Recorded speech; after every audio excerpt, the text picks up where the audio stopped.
নমস্কার বন্ধুরা, কেমন আছেন সবাই? গল্প হলেও সত্যি চ্যানেলের আরও একটি নতুন গল্পে আপনাদের সকলকে আবারও স্বাগত জানাই।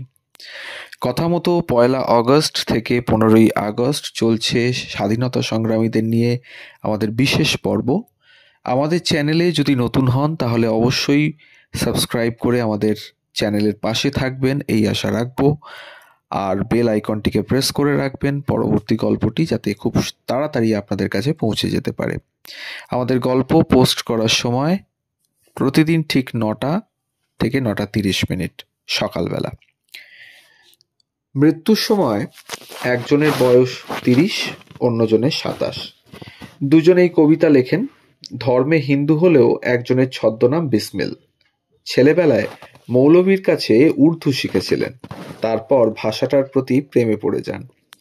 সেকালে শায়ার মহলে তিনি নামজাদা। তার কবিতার একাগ্র পাঠক অন্যজন। তিনিও লেখেন, শুধু উর্দু না, ইংরেজিতেও। ধীরে ধীরে তাদের মধ্যে গড়ে উঠেছিল প্রগাঢ় বন্ধুত্ব।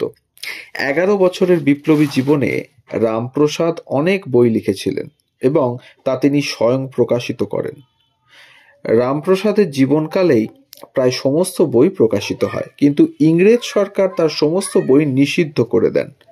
বিপ্লবী রামপ্রসাদ বিসমিলের জন্ম 11ই জুন 1897 সালে। রামপ্রসাদের জন্মস্থান উত্তরপ্রদেশের শাহজাহানপুর জেলা।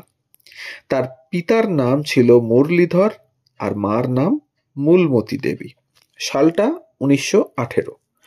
মণিপুর লুটকাণ্ডে জড়িত রামপ্রসাদ বিসমিল পালাচ্ছেন। পেছন থেকে ছুটে আসছেন পুলিশের গুলি। ঝাঁপ দিয়ে পড়লেন যমুনা নদীতে। দেহ খুঁজে পায় না পুলিশ। ডুব সাঁতারে গা ঢাকা দিলেন তিনি। পুলিশ জানতে না পারলেও বিপ্লবীদের কাছে খবর ছিল যে বেঁচে পড়তেই আছে রামপ্রসাদ। সে খবর জানতেন আশফাকুল্লাহ খান। তার দাদার কাছে প্রায় সমবয়সী এই ছেলেটির কীর্তিকলাপ শুনেছিলেন তিনি। শুধু একবার চোখের দেখা দেখতে পারলে হতো। সেই সুযোগও মিলল একদিন। একটি গোপন বৈঠকে বসেছিল উর্দু শায়েরির আসর। বিসমিল আর আশফাকুল্লাহ একসঙ্গেই পাঠ করছিলেন কবিতা। বর্ণমালার প্রতিটি অক্ষরে ভাগ করে নিয়েছিলেন ভালোবাসা। চৌরি চৌরার ঘটনার পর গান্ধীজি তুলে নিয়েছিলেন অসহযোগ আন্দোলন। ক্ষুব্ধ বিসমিল কংগ্রেস ছেড়ে বেরিয়ে আসেন, গঠন করেন রিভলিউশনারি পার্টি। তাকে অনুসরণ করেন আশফাকুল্লাহ। মহাত্মার প্রতি দুজনেরই জন্মেছিল ঘোর অবিশ্বাস। অহিংস আন্দোলনের পথকে ভ্রান্ত ঘোষণা করে বৃহত্তর সহিংস লড়াইয়ের পথ খুঁজছিলেন দুজনে। 9 আগস্ট 1925 তারিখে আশফাকুল্লাহ খান এবং অন্য 8 জন বিসমিলের নেতৃত্বে ট্রেন লুট করেন। অন্যরা হলেন বারাণসীবাসী বাংলা থেকে রাজেন্দ্র লাহিড়ী এবং শচীন্দ্রনাথ বক্সী, উন্নাও থেকে চন্দ্রশেখর আজাদ, কলকাতা থেকে কেশব চক্রবর্তী, রায়বেরেলি থেকে বনোয়ারি লাল, ইটাওয়া থেকে মুকুন্দিলাল, বেনারস থেকে মন্মথনাথ গুপ্ত এবং শাহজাহানপুর থেকে মুরারি লাল। 1925 সালে কাকরি ট্রেন মামলায় অভিযুক্ত হলেন রামপ্রসাদ, আশফাকুল্লাহ সহ প্রায় 40 জন বিপ্লবী। রামপ্রসাদকে পাঠানো হলো গোরখপুর জেল আর আশফাকুল্লাহ গেলেন ফয়জাবাদে। মামলা চলল 18 মাস, কিন্তু শেষ রক্ষা হয়নি। 19 ডিসেম্বর 1927 আশফাকুল্লাহ চুম্বন করছিলেন ফাঁসির দড়িকে। রামপ্রসাদের দৃষ্টি উদাস।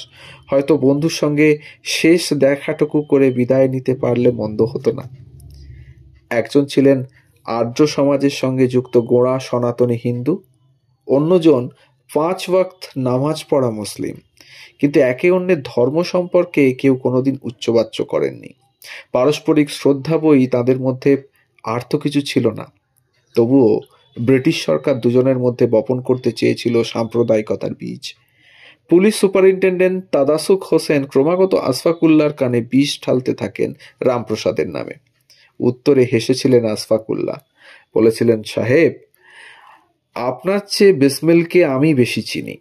এটুকু বুঝি যে ইংরেজের পা চাটা কুকুর হয়ে বেঁচে থাকার চেয়ে রামপ্রসাদের ভারতবর্ষে মরে যাওয়া অনেক ভালো। দুজনে স্বপ্ন দেখেছিলেন নতুন এক দেশের। ধর্ম, জাত, বর্ণের ঊর্ধ্বে যে ভূখণ্ড মানুষের কথা বলবে।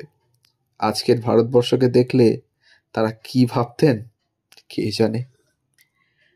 এই ছিল আজকের গল্প।